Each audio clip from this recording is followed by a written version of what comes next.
Hello बच्चों, स्वागत है आपका हमारे यूट्यूब चैनल गुरुकुल हिंदी साहित्य में। बच्चों, आइए हम आप लोगों को आज महादेवी वर्मा जी द्वारा रचित सांध्य गीत नामक काव्य संग्रह की कुछ पंक्तियों की व्याख्या करने जा रहे हैं। तो आइए देखते हैं कौन सी पंक्तियाँ हैं।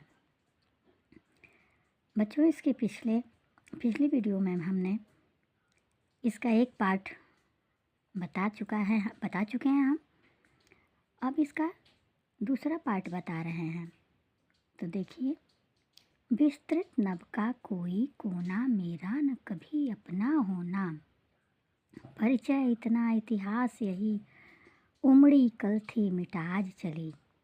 छायावाद की आधार स्तंभ, आधुनिक युग की मीरा महादेवी वर्मा जी द्वारा रचित सांध्य गीत नामक काव्य संग्रह से हमारी पाठ्य पुस्तक काव्य भाग में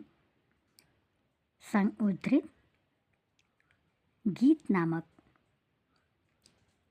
शीर्षक से उद्धृत है।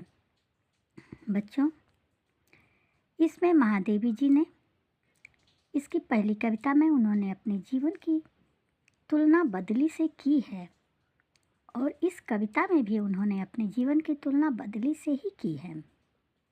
क्या कहती हैं? विस्तृत नभ का कोई कोना, मेरा न कभी अपना होना। जिस प्रकार बदली इस विशाल आकाश में, विशाल नभ में इधर उधर छाती रहती है, लेकिन उसका कोई भी एक स्थान उसका अपना नहीं होता है। उसका एक अपना कोई स्थान नहीं होता है।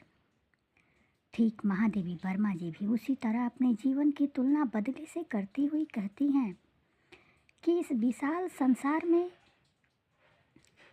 कोई भी स्थान मेरा अपना नहीं है। कोई भी स्थान मेरा अपना नहीं है। मैंने अपना सब कुछ यहाँ, अपना सर्वस्व यहाँ दे के भी यहाँ का कोई चीज़ मेरी अपनी नहीं है। यहाँ का एक कोना भी, एक जगह भी मेरे लिए कोई अस्थाई नहीं है। मेरा यहाँ कोई स्थान नहीं है। इस संसार ने मुझे कोई स्थान नहीं दिया। परिचय इतना इतिहास यही, उमड़ी कल थी मिटा आज चली।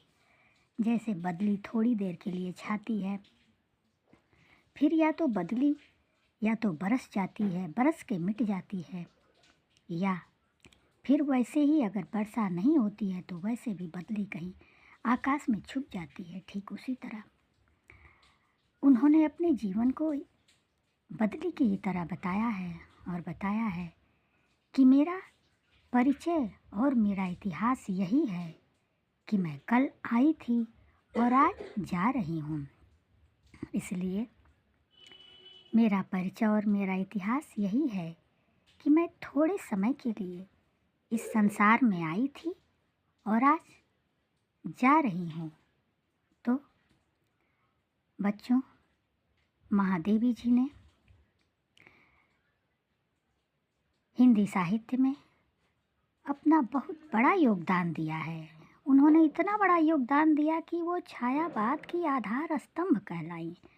फिर भी उनका जीवन चिर विरह में ही कट गया। वो चिर विरहिणी बनकर रह गई हैं। तो उनका जो ये उन्होंने अपना साहित्य में योगदान दिया है, वह योगदान तो अविस्मरणीय है। उन्हें कभी भुलाया नहीं जा सकता है। उन्होंने अपने लिए चाहे जो लिखा है, लेकिन उनका योगदान कभी मिटाया नहीं जा सकता है, कभी भुलाया नहीं जा सकता है। तो बच्चों, मैं अपनी वाणी को यहीं विराम दे रही हूँ। अगले क्लास में मैं फिर आऊँगी। तब तक के लिए धन्यवाद।